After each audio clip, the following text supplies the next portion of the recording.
The six friends stood around the bare patch of soil. Rachel, Joey, Chandler, Phoebe, and the others. No, but they do have cool names. So the bare patch of soil in amongst the flowers in Andries' garden. So Andries' garden. Andries' garden. Okay. There was Cornelius, Dirk, Symon, Reynier, other Cornelius, and of course, Andries.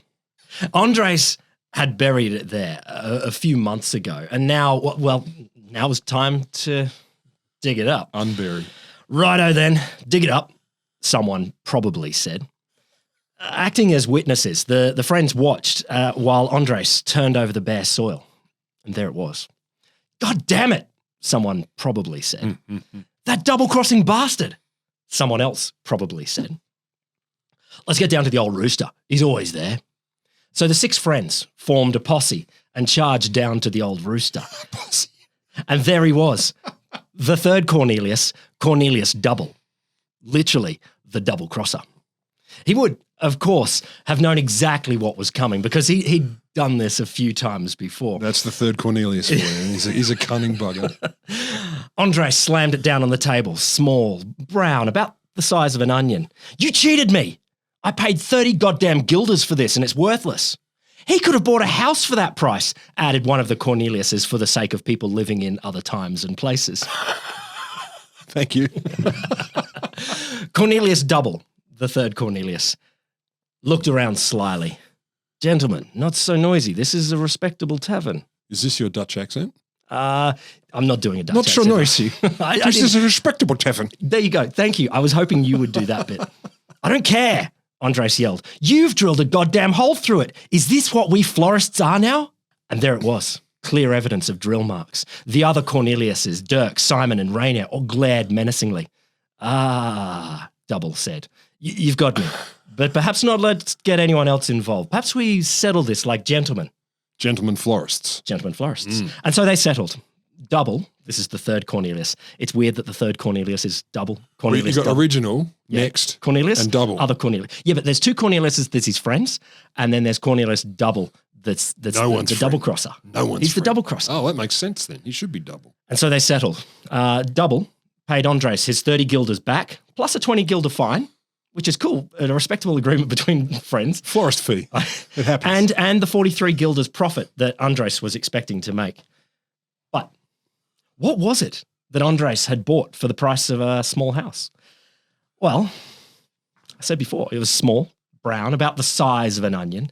And for a brief period in 1637, people in the Netherlands went absolutely mad for them, paying not just 30 guilders, enough to buy what I said, a pretty modest townhouse, but 10,000 guilders. I got two ideas. Yeah? Yeah? One's truffles, and the other one is basically ossified poo from something famous.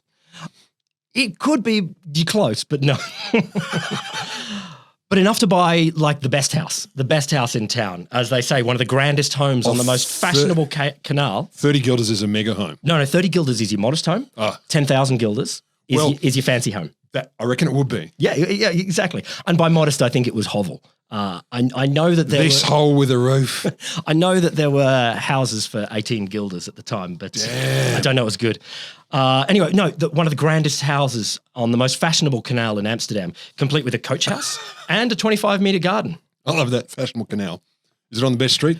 We don't have streets. We have canals. It's beautiful. Or there's one description of a high price paid for this good. Yeah. They didn't convert into money, they converted into goods, and they said, okay, it's the equivalent of 2 lasts of wheat, 4 lasts of rye, 4 fat oxen, 8 fat swine, 12 fat sheep, 2 hogsheads of wine, 4 tons of beer, 2 tons of butter, 1,000 pounds of cheese, a complete bed, a suit of clothes, and a silver drinking cup. All that for one of these small brown objects. Small brown objects. It What's wasn't a gold. last? Wasn't gold, wasn't a gem. What's a last? A unit. A measurement. Unit of wheat or rye.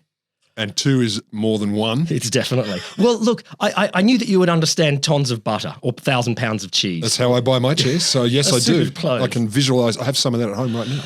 Well, it was a tulip. And I'm going to tell the story of that crazy purchase.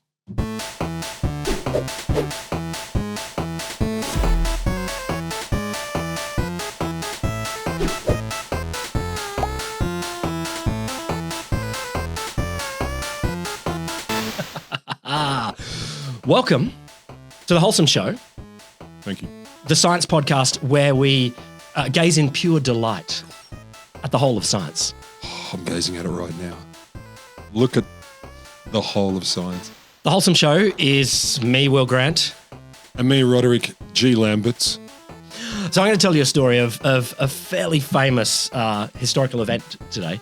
Just a note on sources before we dive in, because there's a whole bunch of things out there written on this event. But I wanted to flag the one that I used from so much because it is just so awesome, but also shows how much all of the other versions really got it wrong for ages. How do you know? You tell me later. Well, she tells me. It's Anne Goldgar's book, Tulip Mania. So tulip is slang, right? You know that. What for? Lady parts. What? What? It's one of the ways of calling someone a thing that some would consider a slur and others would not. A tulip, because I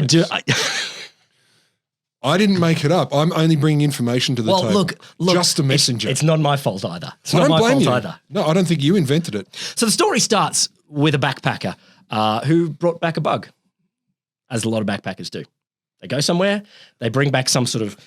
Or in systemic thing. It could be. Not like a literal bug, though, like a critter. No. Yeah, no, okay, a no. thing. Well, you might have done that as well. Yeah. In about 1585, the Netherlands, and just a note here for you Dutch, Hollanders, Netherlands-ish people. Yes. I don't know the difference. I don't know the difference between the Netherlands and the Hollands and the Dutch. Spelling. And also girth. Possibly. Spelling I know that they. So I'll probably use them interchangeably. And when this episode goes live in Holland, there will be gnashing They'll of be teeth. writing in Rotterdam. 1858. Yep. The Netherlands gained independence from the Empire of Philip of Spain. I don't think they liked the Empire of Philip of Spain, but they got independence and they went nutso. They went, this is the best thing ever. We'll become a republic and we're just going to do what we want, but as much as we can. And the next, I think... No, they did. I love this. They went. The next 150 years are called the Dutch Golden Age. They became the richest people in the world. Yeah. They took. They're not a big country. No. They did a whole lot of naughty colonialism, but they did a lot of good trade. I think back then they just just called it colonialism. It was just. That's true. It was just. We're adding value judgments now. They just called it commerce. They probably called it good colonialism. Business. Yeah. They did a bunch of that, but they had the highest standard of living in the world. They were the richest in the world. They just became like they were 150, 200 years before everyone else. They were like, oh, this is modern life. This is nice. Mid-1800s. No, way before that. So this is the 1585. Oh, way So back from then. 1600 to like 1750 or something like that. It was the Dutch Golden Age.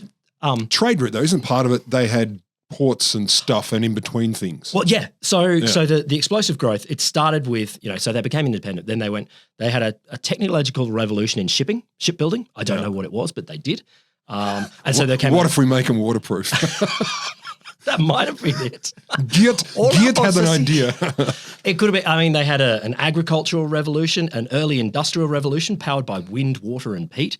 So am I. They did a bunch of land reclamation. They did a bunch of things. And this is the era when, all of the Dutch masters, the Your classic, Rembrandts. And other. Yeah, I was doing this, looking for this, and so many of these Dutch masters paintings come up. I got some pictures while I was doing it. It's just some of them on the topic. Rembrandt and Geert. Peter Bruegel the Elder and Peter Bruegel. Peter Bruegel de Elger. Yeah, the younger. Okay. Yeah, so those are my favourites. Heaps and heaps of famous paintings from that era, all that kind of stuff. Yeah. So anyway, that was super rich. This is while the rest of Europe is still living in shit. The rest of Europe had a period called the General Crisis. I didn't look into what it was, but it didn't sound great. I mean, that's not what you call the good era. It's called the inverse Dutch period. Anyway, this is why Johan Sommer, who was the son of a magistrate in Middelburg, which is an island. Oh, it's a town in Ireland. Is it in between Upper and Lower Berg? It might be. It's a town on an island off the coast. Off Dutchland? In the Zuiderzee. Son of a magistrate, so he's pretty well off. But that's why he was able to go backpacking for 2 years in 1590. That doesn't sound well off to me. Luxury touring sounds well off. Well, backpacking. okay. It might have been luxury touring. He might have started that way anyway. A really nice backpack. I just, this is my idea of the young person's life.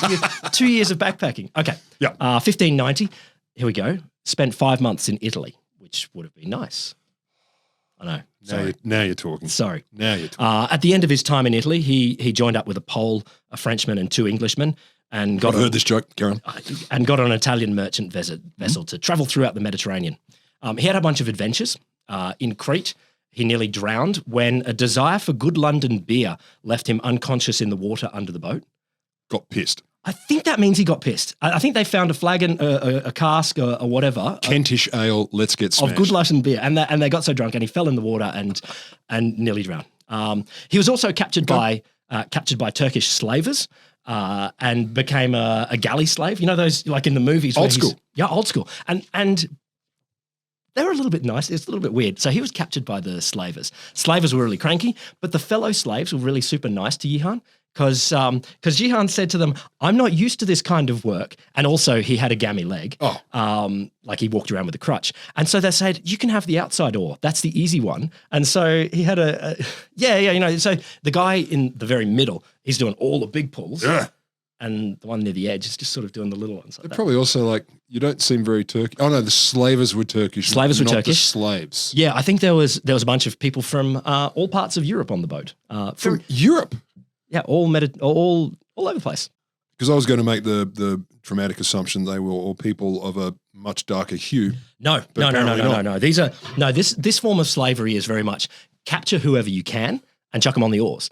And that's not good. Not saying anything is good about that, but it didn't seem to be you are black, therefore you are enslaved. It wasn't equal opportunity slaverism. Yeah, possible. I don't know. It's for everybody. I don't know. If it's for everybody. We're not monsters. You get to be a slave. You get to be a slave. Everyone gets a crack. Possibly, which is I'm rethinking my which is great. The non-racist slavery. Oh my God. Yeah, we might be slavers, but we're not racist. Fuck you. How dare you, sir? Yeah. Okay. Yeah. Anyway, he was enslaved for a while. He was enslaved for a while. With his gammy and leg. then there's a little weird story where he pretends to be French.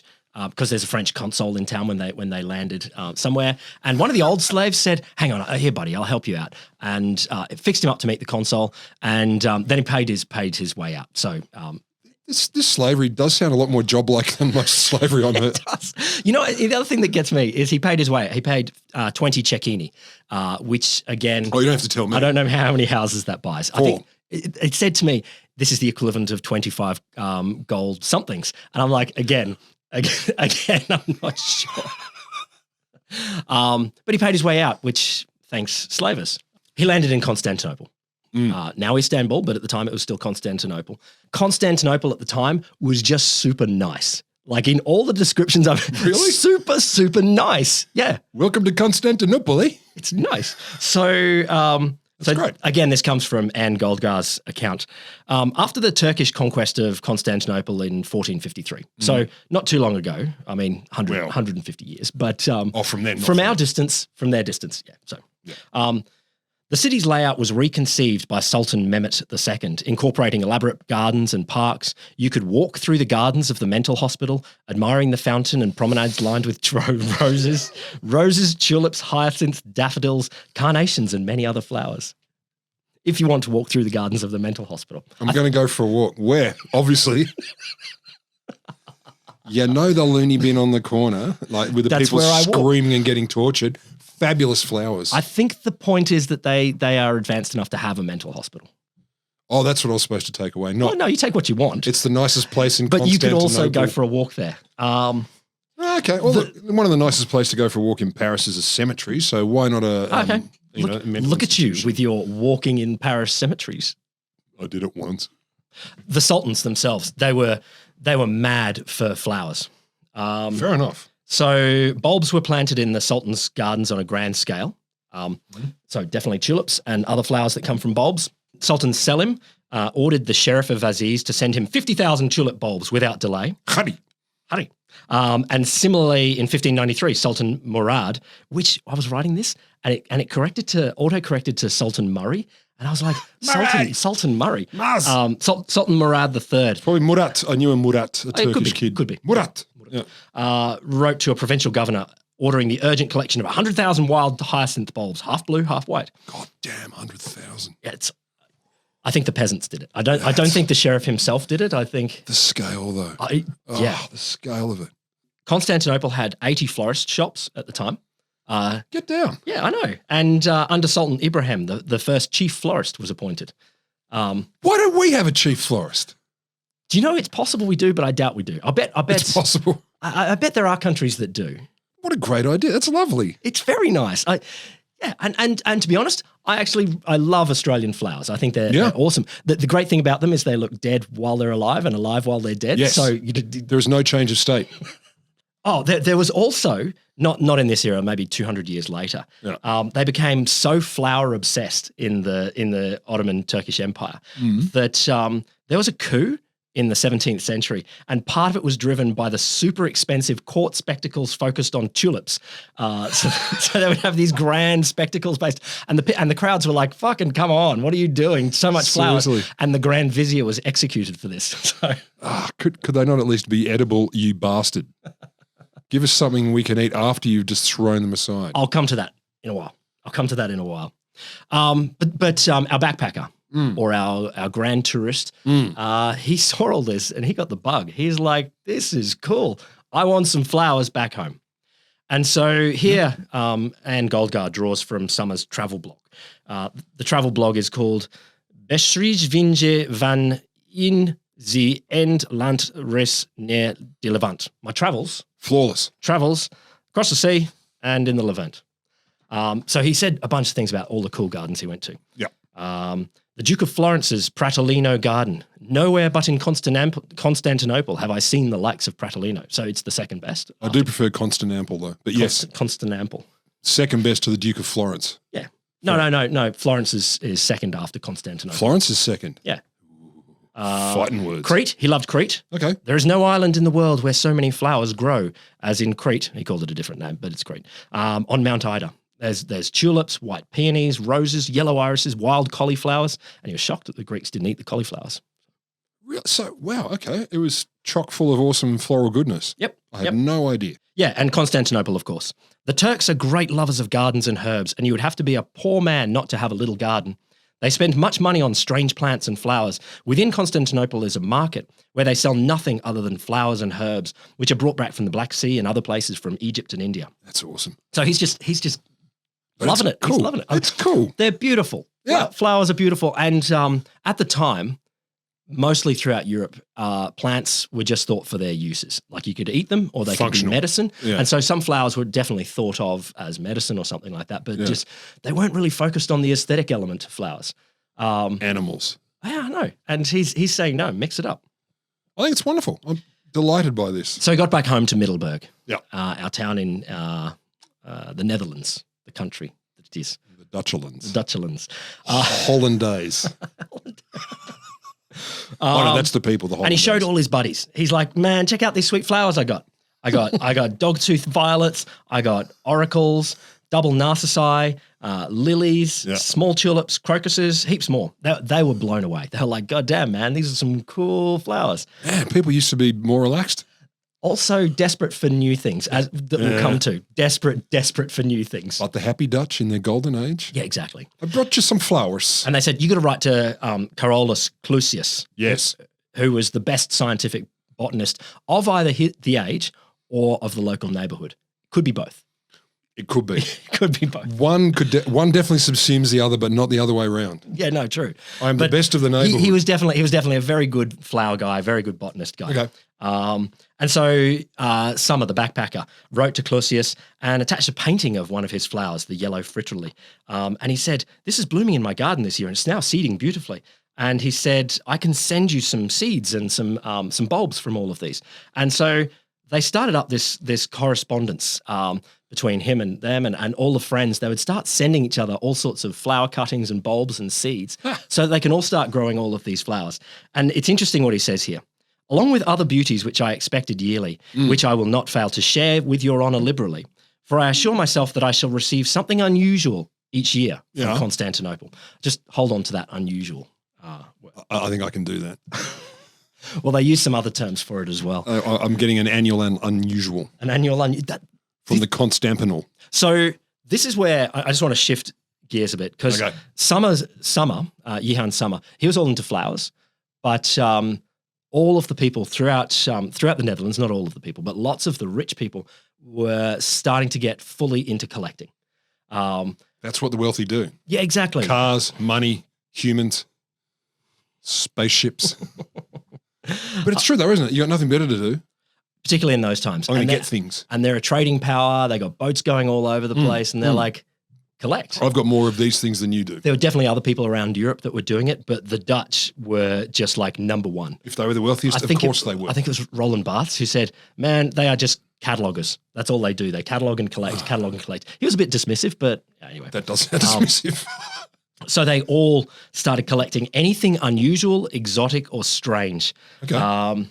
So the rich hipster kids of Middelburg began to hang out for the boats coming in. Every time there was a boat coming in, they'd go, give us anything strange, anything exotic. The opportunity for exploitation is enormous. I know. Isn't it right? Isn't it? I've got this. It's a thing. It's brown and mushy. But from a long way away. Yeah, and I bet you've not seen one before. Not like this. Get a whiff. One of Summer's friends, he wrote to Clusius as well.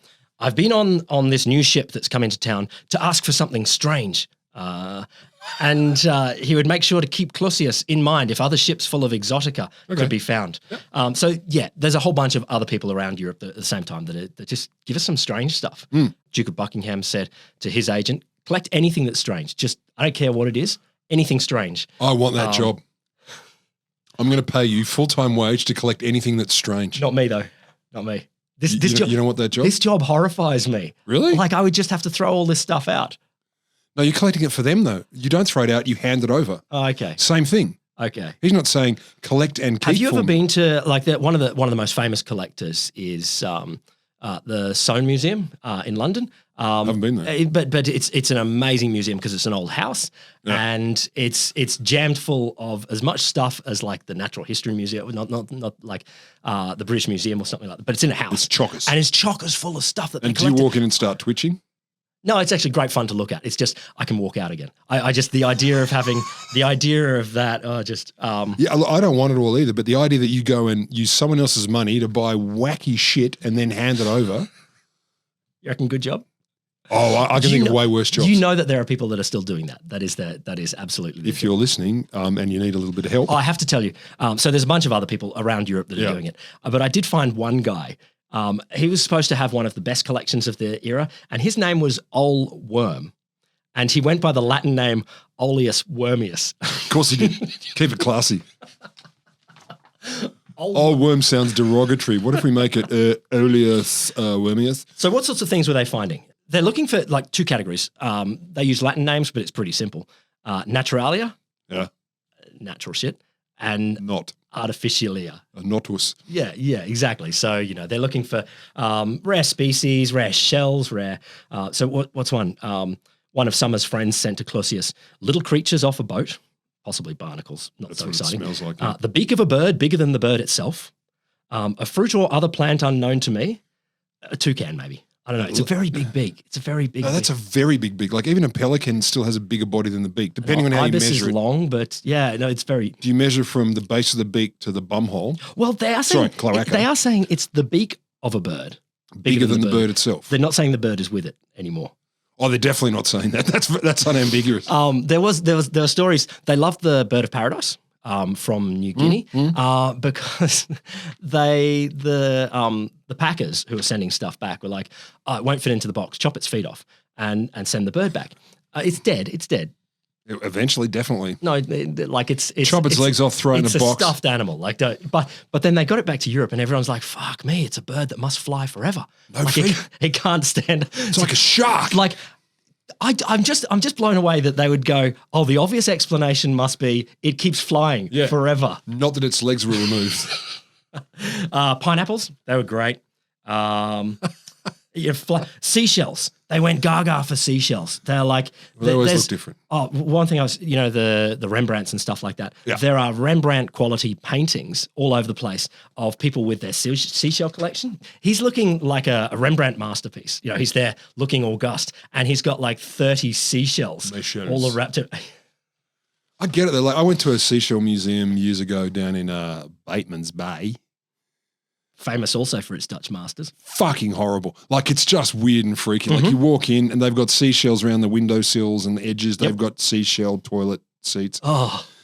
And you look, and I looked at it, and I mean, even as a kid, I'm thinking, how do you dust this? You can't get the dust off it. Nope. Like, that is a dusty, dusty place. And I know 17th century was a dusty world. Like, yeah, it was balanced out by the poo and other such things. Occasionally. Now, why were they doing all this? There's a bunch of reasons I'll come to in a second. I mean, it's a big part of this. Wealth and nothing else to do. Yes and yes. But also it gives you status. So one of the most famous collections of the time were bought by the brothers Gerard and Jan Reinst. So they didn't build it up painstakingly. No. Painstakingly building up is good. You can show all the story. I got this from wherever. Yeah. I fought some slavers to get this. Yep. They just bought the whole lot from a Venetian nobleman as a tool for social enhancement. Like Collector of collections. Yeah, no, it's like, come over and check out our cool stuff. And they got it. Like the wife of the prime minister or the stadholder came over and was like, yeah, this is really cool. And so that was that's one of the most important functions of these collections is when people come over to your house, you can look wise and rich and powerful and have a great knowledge of the world and check out my stuff. Because you don't I have stuff. And the provenance is irrelevant. I have the stuff. It's better if you can explain it. And if you've got stories with it all, way better. Yeah. But if you've got the stuff, people are like, cool. That is. He hasn't got a story, but have you seen his stuff? That is one hell of a pineapple. Or if I had $1 for every time I've heard that. Or this tradition obviously kept going for a long time. Like, but in all of this, as I said, there's two key points. First is that the Dutch were just the bosses at this. They were just so good at collecting because they were on the coast, they were rich, and they probably had this mentality at that point just to go, let's catalog everything. So they're just collecting like crazy. Yeah. And the second is tulips. Tulips were kind of special. They hit the mark in a way that really went above everything else. And so this comes to what happened in 1637. Look, tulips are a cool flower. I like tulips. Beautiful. And so many colours, at least nowadays. That's part of it. Yeah. That's part of it. No, back then there was definitely colours. They're simple and yet quite structurally attractive. Tulips are delicious. Elegant. They are an elegant flower. Elegant is the word, better than delicious. And they have no thorns like those stupid roses. Sorry, rose lovers. Yeah. But roses are idiots. I don't like them. Do you know how big idiots they are? If someone's about to vomit at your house, get them to vomit on the roses and the roses will go, thank you. It's got the right kind of blend of that was really not my thought. Are you thinking that's your feel about the smell of roses? Not the smell of roses, what roses like. Roses like puke. Do they really? Yeah. The high acid and stuff, they freaking like puke. I had never thought that, but I've never grown roses and I'm never going to. So, I lived in a house for a while that came with roses and I'm like, what's good for it? Oh, really high acid. And then someone said, oh yeah, puke on them. I'm like, no, I don't like puking. I do like the idea of your gardening show. So you got hang on a minute. For international listeners, there's Gardening Australia, and you got Costa. What you got to do? Oh, people they say pee on your lemon tree, right? Yeah, peeing is fine, but then they go, okay, you got to puke on your roses. Like, do I? So it's a bit tricky to say what actually happened because, it's not anymore thanks to Anne Goldgar and the work that she's done. But for a whole long time, as she articulates, that it was just a whole bunch of rumors, propaganda, and made-up stuff about the tulip bubble that happened in 1637. Okay. But I'm going to go through one of the most famous accounts, which is from this Scottish journalist in 1841. God, you're well-read. I know. Books. You are so well-read. You are scholarly. Yeah, no, this one's fun because it is chock full of wholesome episodes in there. The book is called Memoirs of Extraordinary Popular Delusions and the Madness of Crowds. And he goes through a whole bunch of things where, like, it's sort of an early crowd psychology. Yeah. And he goes through heaps of examples. Yeah. And he gets some stuff right and a lot of stuff wrong. But anyway. Until the year 1634, the tulip annually increased in reputation until it was deemed a proof of bad taste in any man of fortune to be without a collection of them. Many learned men, including Pompeius de Angelis and the celebrated Lipsius of Leyden were passionately fond of tulips. The rage for possessing them soon caught the middle classes of society, and merchants and shopkeepers, even of moderate means, began to vie with each other in the rarity of these flowers and the preposterous prices they paid for them. A trader at Haarlem was known to pay 1/2 of his fortune for a single root.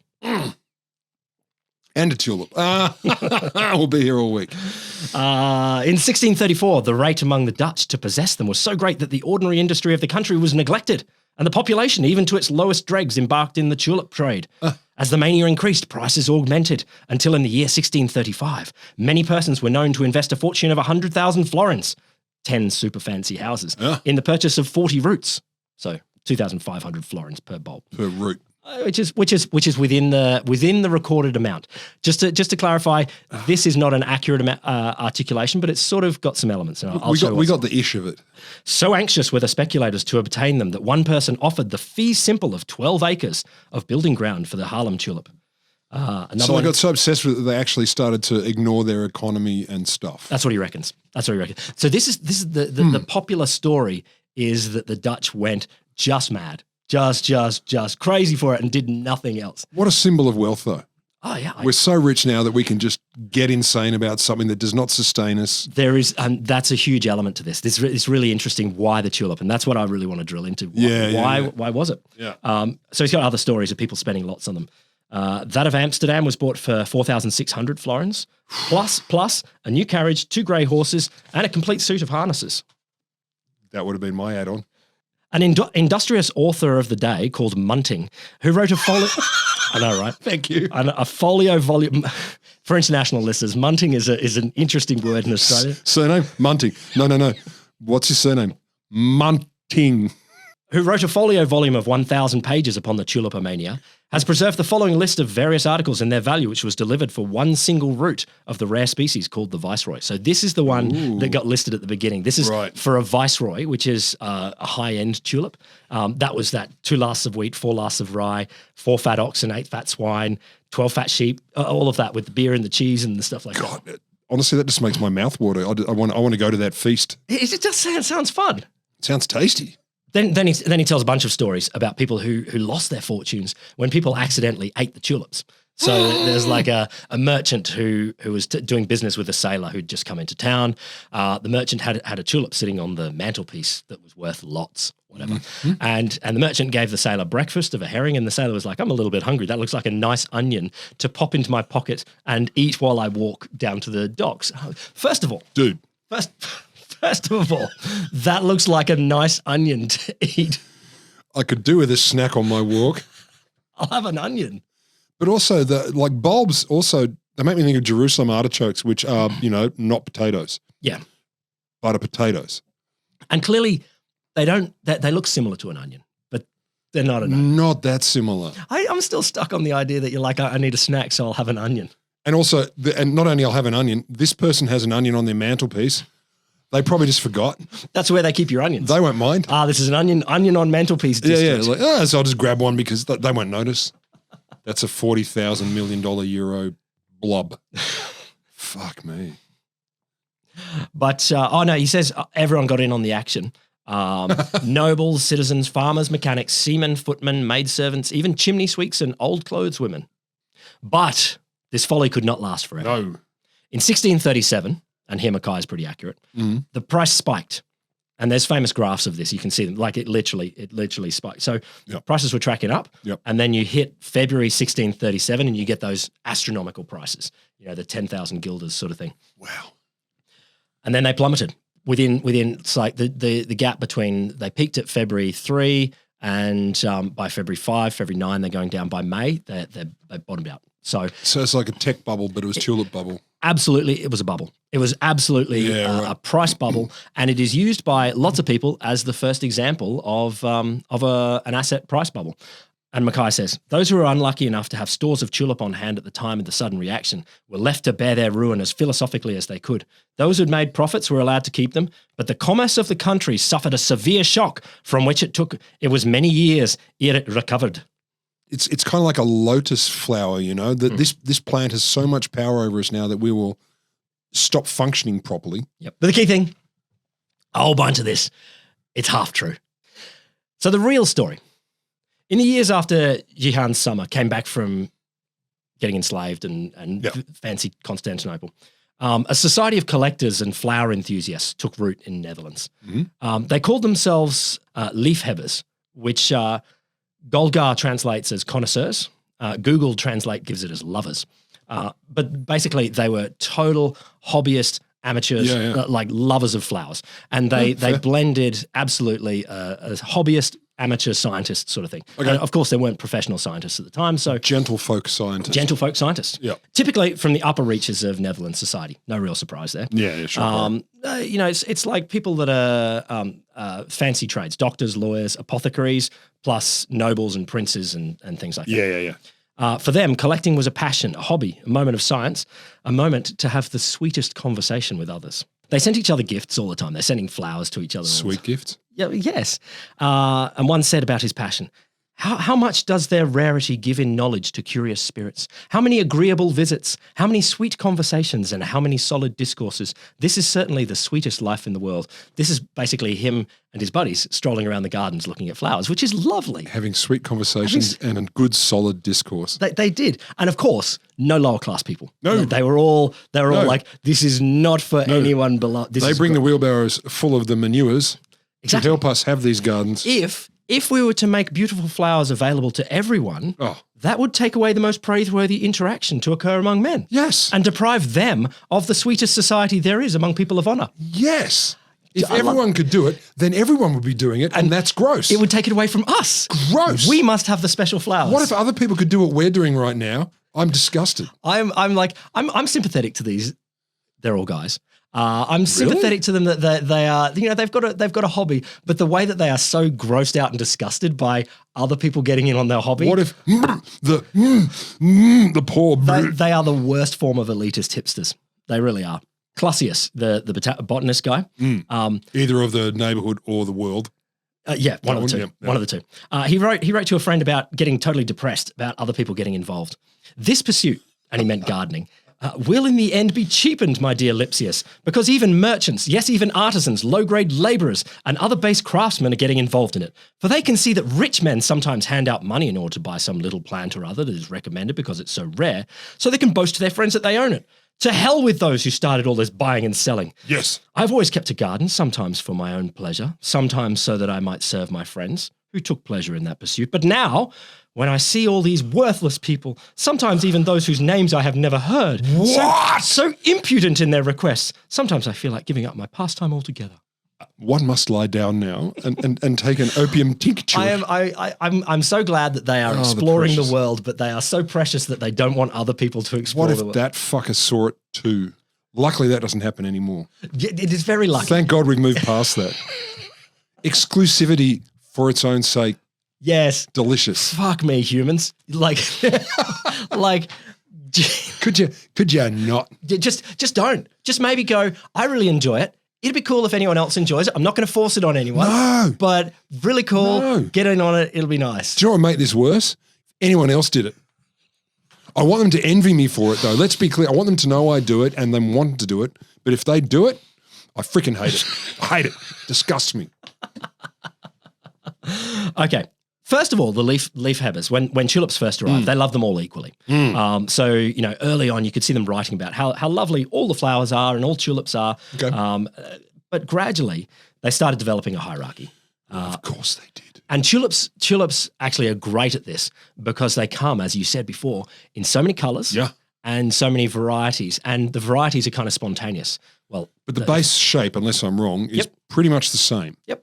So it's a cunning version. There's a baseline standardization. There's actually like the Turkish ones are a bit more pointy, and the Dutch ones are a bit more bowl shaped. But the pointy Turks and the bowlish Dutch. Yeah, something like that. But basic shape certainly in the Dutch tulips all come in that sort of way. But the thing is, you can have varieties, different colours, but also like striations and stuff like that. You can have streaks, and you have. But the thing is that of course you can then decide which ones are rare because they technically are.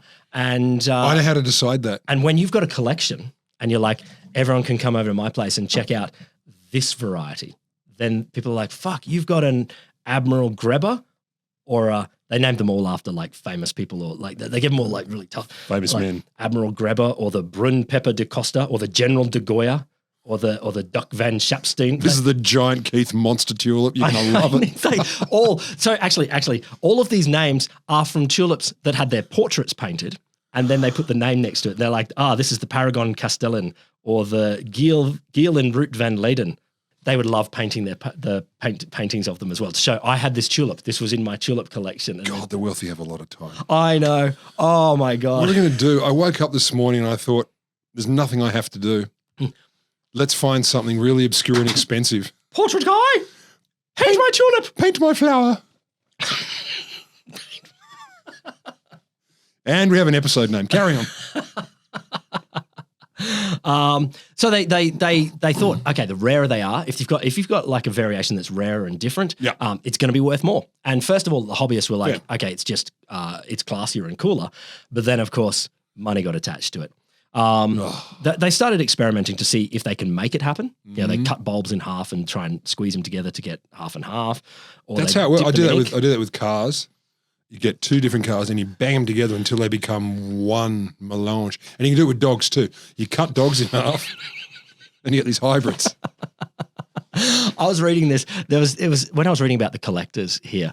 There were some great stories of people getting a bit weird about dogs, and other people saying, "Hang on, you shouldn't treat dogs like that." No. So this is the early era of dogs becoming pets, like not just a hunting dog or a working dog, but dogs becoming like a lap dog or something. For the sake of it, dog. Yeah. And people ridiculed this guy because he had a funeral for one of his dogs, and he made the other dogs walk in procession down the streets. Traumatise a dog forever doing that. I don't know. It's so sad. What are we doing, Dad? All right.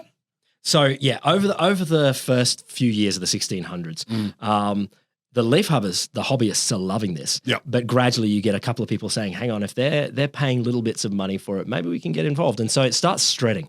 And there's another group called the Bloomists, who start appreciating the beauty and value, but they also start seeing tulips in more monetary terms. As a commodity. Yeah, as a commodity. And filthy previously Bloomists. Gifts, but now a commodity. Now, the leaf hubbers were not above this. They would still pay. They would pretend they didn't, but they would still pay. I was going to say, one does not get involved, one totally gets involved. The leaf hubbers, they were really saddened. As you know, they didn't want the poor people getting involved or the rest of. And when they did, being a leaf hubber was not what it used to be. Most of the old leaf hubbers are dead. The rest only have common flowers, except for tulips. Here in the Netherlands, so many idiots can be found who, in their gardens, can praise this flower alone. So they're like fucking all these new people coming, and they're really pissed at them. But you only understand one tulip, idiot. So they're getting more and more valuable. Yeah. It's sort of gradually throughout the 1610s, 1620s, 1630s. Yeah. And we know this because the Dutch cataloguing everything. They had receipts. We can look at Anne Golgar looked at all the receipts here. But also there's evidence of tulips getting stolen more and more. Yeah. So Clausius, he had robberies every year, nearly. In 1581, his servant disappeared along with some very important plants, which were then sold, along with some chest of bulbs that turned up for sale in Antwerp with the bulbs labelled in the servant's own handwriting. He saw some of his flowers turn up in the gardens of an aristocratic Viennese lady, which if you go to someone's garden and you're like, fuck me, those are my flowers. Just my flowers. Like you nicked my buds. It sounds a bit like I've heard. Pot used to be in towns like the one we're in right now. Oh, really? Like you would be? Oh, yeah, no, it's stealing it, but that is for use as opposed to aesthetics. Aesthetics is use. Yeah, no, absolutely. But yeah, no, I know what you mean. Like, but the idea, pot apparently you can use for your medicinal issues. Yeah, and that's true. That's what I've heard. But they would be because you'd know so well. Oh, that's my Viceroy, or that's my. No one else has the peppermint striped candy cream. The general peppermint striped candy cream. That's true. Yes. The Viceroy candy cream. It's the Commodore. And so they'd look and they'd go, what are you doing? That was mine. And as I mentioned before, fraud. Cornelius double. But all accounts agree. In February 1637, the market peaked and it reached those astronomical prices, and then it collapsed. So the question, that I wanted to ask is what caused it? What's going on here? Now, big tulip? Yes. The Walmart of tulips? It must be. So you got to get rid of the simplistic takes because Mackay's account is just a madness, which is... Oh, the thing is, everyone went nuts? Yeah. Like, cool. Well done, mate. Thanks. You are Thanks. an analyst and a scholar of great repute. Well done. The second one that's kind of simplistic. It's true, Yeah. but it's not. It doesn't tell us enough. Yeah. Is that it's capitalism? This is the Dutch Republic at the time. This is like baby capitalism, and this is where capitalism first really emerged. Oh, capitalism, the enfant of capitalism. Okay. They're trading, they're cataloging, they're doing all of this kind of stuff. So this is capitalism's baby steps, and suddenly they have what capitalism does, has bubbles, and so that's true. Right, the ability to grossly inflate something that's not necessary. Yes. But highly desirable. Yes. Then you get some kind of squeeze on supply. So demand is going up, supply is going down, or supply is getting weirder. Capitalism. I'm just like Trotsky Piketty. Look at you, Trotsky Piketty. I understand the economic niches. But again, I think it's like, yes, but why then? Why tulips? Yeah. What's going on here? Golgard did the good account here. She went and dived into all the archives and looked at, okay, so what's going on here? The first thing to say is that it absolutely wasn't all of the Netherlands. In fact, it was fuck all people. So when Mackay is like, all of the Netherlands went mad, it's like, no. So she got numbers here. And of course, not all transactions were recorded and it doesn't have a perfect account. But just the ballparks changed the story enormously. Right. So there were 120,000 people living in Amsterdam at the time. And okay, that was a while ago. Just 60 people were buying and selling flowers. It's a bunch of rich friends who are doing it. More in Haarlem. So Haarlem had 42,000 people and 285. But it's still it's a small network of friends. Social media, man. It's similar to not everyone is doing crypto. What? Not everyone back then. Not everyone is trading in NFTs. And so if in 200 years' time someone was to write the history of today and say everyone was in NFTs, everyone was Dogecoin insane. I would be like, no, that's not kind of true. Some of us, yes. Piketty says that what you need to do is rotate capital. Then it's fine. Do I have to die to do that? Traditionally, yes. In his version, no. Yay, Piketty. Yeah, that's true. Trotsky Piketty, well done. Because the idea that the only way to rotate capital is to die, no. The other thing you can see is there's a whole bunch, and this is just like crypto as well. Yeah. There was a whole bunch of satirical songs going around laughing at the tulip people. Oh, if I had $1 for satirical songs about crypto, I've heard. Oh, no, there's a great one. By Beyonce. No, there's a great one. It's a TikTok where mention NFTs one more time and it's guaranteed we're not fucking tonight. It's done in a much more sing-song voice than that. Mention NFTs one more time and it's guaranteed we're not fucking tonight. Oh, it's a fun song. So it becomes a non-fuckable token. That's true. Yeah. But there's satirical songs going around about tulips. People are like, man, you guys are insane. It's fucked. But you can see in these small networks, people that sort of trusted each other. Yeah. They were high net worth, high status. Yeah. They trusted each other and they all valued the same sorts of things. They valued this idea of being seen to be worldly, knowledgeable, having money to spend. Yeah. Throw in a few little things like the year before, the plague killed maybe 20% of the town. So all of these people inherited a whole bunch of money all of a sudden. And suddenly you're like, oh, we can throw money. How much money you got? I got tulip money, bitches. I got tulip money. So look, it was a small group of people. Yeah. And in the end, they spent money that they probably all had or weren't too worried about. Yeah. Like they were much richer than that. Yeah. And they were trading to get things that they valued within that community. Yep. Yes, there was a whole bunch of people who did not value that at all. But it's something that was a marker of their worldliness, their knowledge, their status. And they were like, what is dumb about this? Yes, there was a bubble. It spiked. They were thinking it would go up. And it's not, I think you say it was people who did not value it. It's probably more people who were not in a position to be able to value it. Absolutely. There were some poorer people getting involved and they were at the bottom end of the market. This idea that, we can cash in on this. So can I have one of them brown shit tulips? I'll give you one of my 19 children for it. Exactly. They may live before this transaction is over. But it's a small thing. And here's the thing, Mackay is like, it took years and they recovered. It's a blip. It's not even a blip. It's a nothing on the radar. All of the value just got translated inside the Dutch economy. None of it got sent outside. Yeah. There was no dint. It still was some sort of an event and still was some sort of crisis. And this is the thing that I think is really interesting. Saying it's capitalism is missing half of the point. It's true. It's an easy throwaway though. But it's like, what is it? What does it say about how people value things, about the knowledge they've got, and everything that's going on? And I think it's really worth thinking.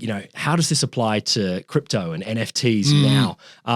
It's a small group of people, and crypto has environmental consequences, all of that kind of stuff. Yeah, but if they lose their money, what's the skin off my nose? Thorough, Mark. But it's also, I agree with that, and I'd add, it's also like absolutely like symbolic or emblematic of how history gets done. What was the biggest and noisiest and weirdest thing? Yep. We capture that, we write about it, and everyone goes, oh, let's generalize like crazy. That's it. Every bugger was doing it. Yeah. So all of Mackay's stuff was built off the satirical songs. And so and all of so many of the histories that have talked about tulip mania have been based on Mackay's stuff. So people are like, oh, the country went totally mad. And because Blink-182 and the Sex Pistols sang about it, that's exactly what the late 20th and early 21st century was like. I'm Mackay. I feel like Blink-182 would be a pretty accurate description of. Of course you did, because you lived through it though. You're not a historian. There's a nice little epilogue to this story. Yeah. Ever since tulip mania, the Dutch have remained tulip obsessed. Like, love them, still all about them. They still grow 90% of the world's tulips. Is that right? And in World War II, two things changed. First, tulip farming stopped because, don't farm tulips in a war. Being killed and shit. Yeah. Want to eat instead. But the second is that the Dutch were starving because the Nazis were stealing all their food and they were super rationed. So the Dutch government looked around to the huge stockpile of unplanted tulip bulbs and said, hang on, they're nutritious and energy dense. So they began selling tulip bulbs in grocery stores and publishing recipes in magazines. Recipes included drying and milling the bulbs to make flour for bread, tulip soup, and boiled tulips. Audrey Hepburn, who grew up in Belgium, remembers eating tulips to survive in the Netherlands. Audrey Hepburn? Yeah. Today, many still eat tulip bulbs and their flowers to celebrate the harvest season. The bulbs are described as having an onion-like flavour, and the petals can taste like peas, cucumbers, or nothing, depending on the tulip variety. Well, tonight I'm going to have tulip, I don't know, risotto? Australia's not a starving place right now. Not right now. The one thing I'm not suffering from is not enough food or other nutrients. Sorry, calories. That's wacky. Look, I'm a fan. I think tulips are freaking gorgeous. I am beautiful. Huge fan. Just to talk about the sources. So as I said, Anne Golgar's book, Tulip Mania, is just awesome. A couple of other articles by her, including one on The Conversation. Charles Mackay, it's worth reading his memoirs of extraordinary popular delusions and the madness of crowds. He's got some cool stuff in there. A couple of other articles, one on bloom effects, the history of eating tulips, and the Tulip Mania Art Journal. And, of course, I Don't Care About Your Crypto Boy. Of course. Of course. Wholesome Show is a show that gazes adoringly at the whole of science. We're going to do that the moment we press stop.